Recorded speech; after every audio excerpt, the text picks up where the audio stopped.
Good evening, everyone. I'm Laura Ingraham. This is the Ingraham Angle from Washington tonight. As always, thank you for joining us. Well, Hamas finally got the message.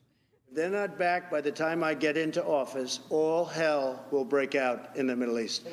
And it will not be good for Hamas, and it will not be good, frankly, for anyone. All hell will break out. I don't have to say anymore, but that's what it is. For more than a quarter of Joe Biden's presidency, 466 long days, Hamas held 98 hostages, including at least 7 American citizen hostages that are believed to still be held in Gaza.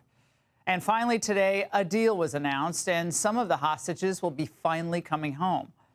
Now, the 42-day deal is being rolled out in 3 phases. The first, Hamas will free 33 hostages, including women and children, and Israel will release hundreds of Palestinian prisoners.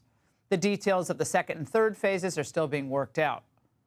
Of course, if Kamala had won, this deal would not have happened. Hamas would have dug in, and Netanyahu, too. There would have been zero sense of urgency. But this did not stop Biden from claiming full credit. How much credit do you give to the Trump team for this deal? Trump is already taking credit for it. Well, you know, this is the exact framework of the deal I proposed back in May. Exact.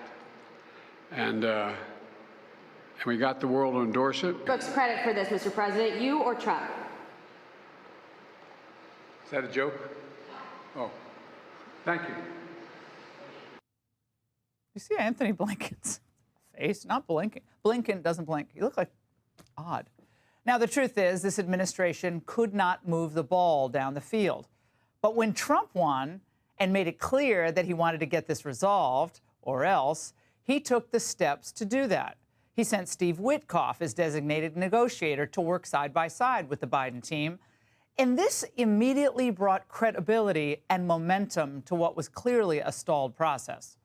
2 Arab officials even told the Times of Israel that Trump's team did more in one meeting to sway Israeli Prime Minister Benjamin Netanyahu than Joe Biden did all year. Not that Biden's team didn't do any work. Of course they did. But Hamas wasn't scared of President Biden and probably wasn't even sure if he was being kept in the loop. But the opposite is the case with Trump. He was born to make deals, and he uses leverage when necessary and really smartly to get things done. Even CNN had to concede that the Trump factor was huge. The X factor here is that Donald Trump is about to be president, and the very public pressure that he was putting on Hamas and on Israel to get this done. They're looking at what's going to happen in the next 4 years. And I think all of them knew that if there's no deal by January 20th, they would start on the wrong foot with Donald Trump. Yeah, I'll say that's an understatement.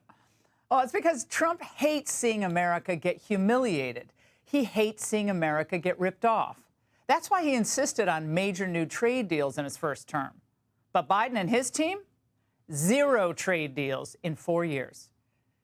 And this is one deal that we know Joe couldn't have made alone. He barely knew who he's negotiating with. 15 months of conflict that began with Hezbollah's brutal massacre on October the 7th. Well, Hezbollah, Hamas, easy to mix them up.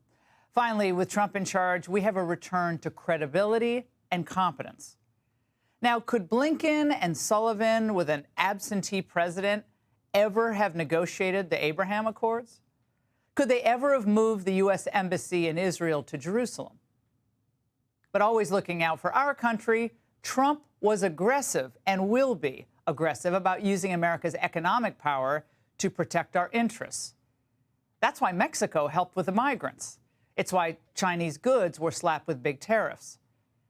In just a few days, America will be on the move again. But already, Trump is getting results. Hey, Sean Hannity here. Hey, click here to subscribe to Fox News YouTube page and catch our hottest interviews and most compelling analysis. You will not get it anywhere else.